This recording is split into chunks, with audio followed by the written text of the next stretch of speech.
Welcome one and all. I love science. I may not be a witch, but here I am. I'm the Science Witch, and welcome to another video on our shipping headcanons, which this week, like last week, we are going to be touching on Cecilos, aka Cecil and Carlos from Welcome to Night Vale.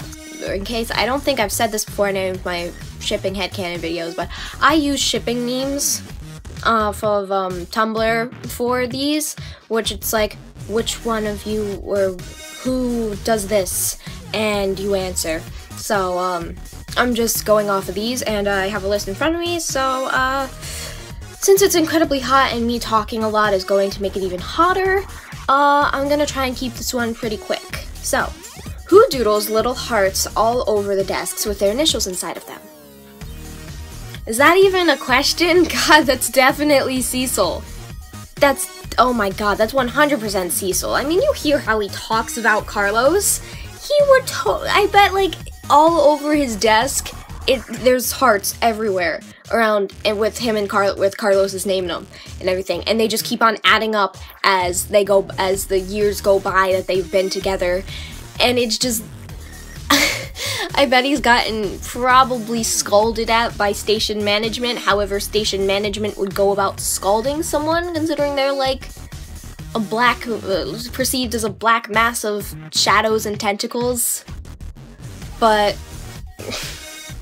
Cecil would draw hearts all over everything. Like, oh my god, not even on the desk. They'd probably be all over the news reports and all over the different, like, all over the shit that he has around the booth. They'd be literally everywhere. Like, if the booth is kind of like a normal, like a recording booth that I'm thinking of, kind of like how you would record music video, or not music videos, but just record music, I bet you'd probably have like one of those markers that people use to write on glass, like they do on car windows and stuff, and there'd probably be a heart on there that said, like, a heart with Carlos's name in it, because Cecil has no chill.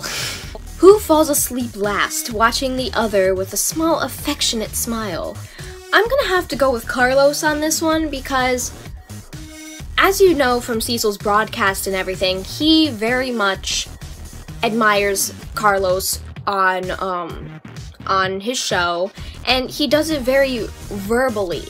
So I feel like that sort of thing would pertain to their real life as well, and just like domesticness, and plus, Carlos is kind of like an insomniac in my eyes. Like, I mean, a stereotypical scientist in my eyes, which Carlos seems to kind of fit the description of, is someone who hardly gets any sleep because they're always doing science. Which, Carlos, I bet Cecil would go to bed, and Carlos would come in like hours later, get in the bed, and just sort of look at Cecil for a little bit, just kind of affectionately smiling, pushing hair out of his face like the cute little boyfriend that Carlos is. Because Carlos, in my opinion, isn't as verbal with his affections as Cecil is. And he chooses to show his affections in other ways, if you know what I mean. Because of Carlos's lack of verbal affection, he probably is a lot more physical in his affections when they're alone. Like, I don't think Carlos would be too much of a PDA person either, but, in the comfort of their own home, Carlos and Cecil, or Carlos would be very touchy-feely, and most of that would happen behind Cecil's closed eyes. But if you're going with the Cecil has a third eye headcanon, Cecil would probably already know this because probably see it through his third eye. So I personally believe Cecil's third eye opens while he's asleep, and it can open whenever he wishes it to when he's awake, but it's usually closed until he falls asleep, and then it opens. Who comes up with the cheesy pickup lines? When I first read this, I was thinking Carlos, because, you know, science puns. But then I was thinking, no, Cecil would be the one with the science puns. I mean, with the science pickup lines. I mean, are you DNA helicase? Because I want to unzip your gene. Come on, I bet Cecil would find all these different science pickup lines and send them to Carlos at the randomest times. And Carlos would proceed to like just kind of blush or chuckle a little bit, and all his coworkers would be like, "Stop being gay, Carlos! We have science to do!" And the poor flustered scientist is no match to the charms of his radio host boyfriend. Oh, he would have a list of them on his phone to just send to Carlos at the randomest times. The pickup lines wouldn't really make much sense. Who comes home with a new souvenir magnet after every vacation? Well, in AU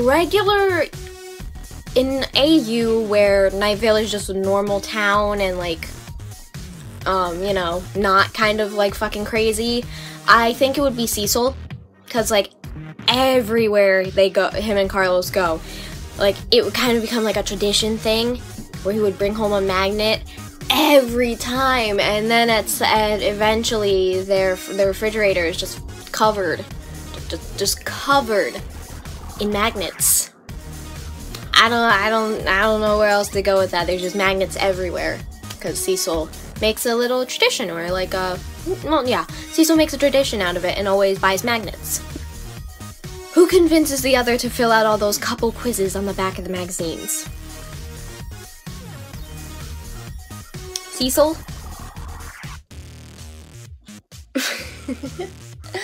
I'm just trying to imagine. It's like really late at night. Carlos comes home from the lab and sits down on the couch or something, and then Cecil just comes out of the room, like jumps on the couch next to him and is like, "Carlos, we need to fill out this thing." And Carlos is like, "Fine." Oh god, he does whatever he can to please his boyfriend. So cute. Such cuties. Such domestic cutie fluffness. I don't know, I always see Cecil as being partially like a fucking teenage girl.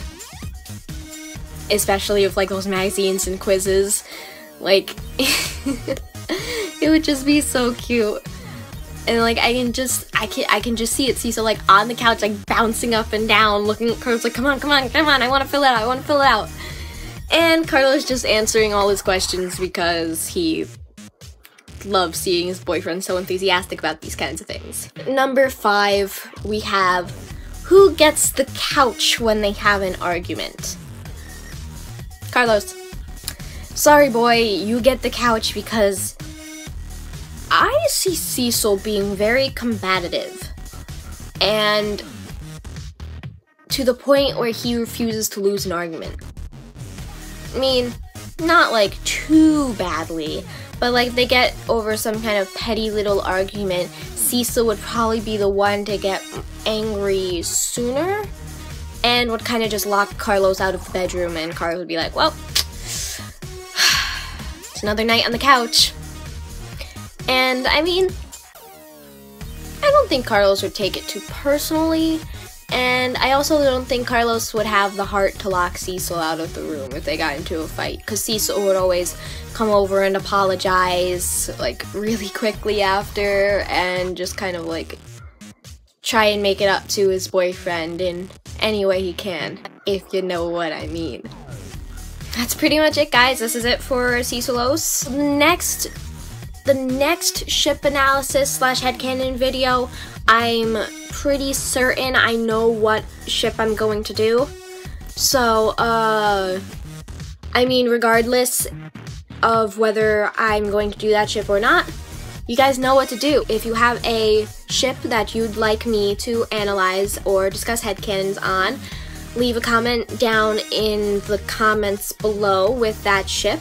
And if I do get stuck in between 2 or 3 ships, I will put a poll on Twitter or just a thing on Tumblr on which one I should do. Again, that depends on if I get stuck or not, or if I'm really dead set on doing this one ship. But I'm always looking for new ships to do and new ships to discuss. And again, if you have any headcanons you'd like me to discuss with you, send them to me on Tumblr, or you can put them in the comments below and I will do my best to answer them as quickly and accurately as possible. So anyways, thank you guys so much for taking your time to watch this video. If you enjoyed what you saw, take a stab at that like button to let me know, and I hope to see each and every one of you sometime in the very near future. Take care of yourselves, everyone. Bye!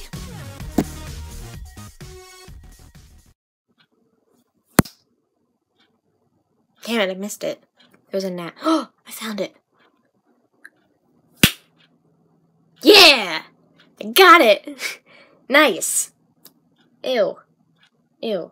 Ew.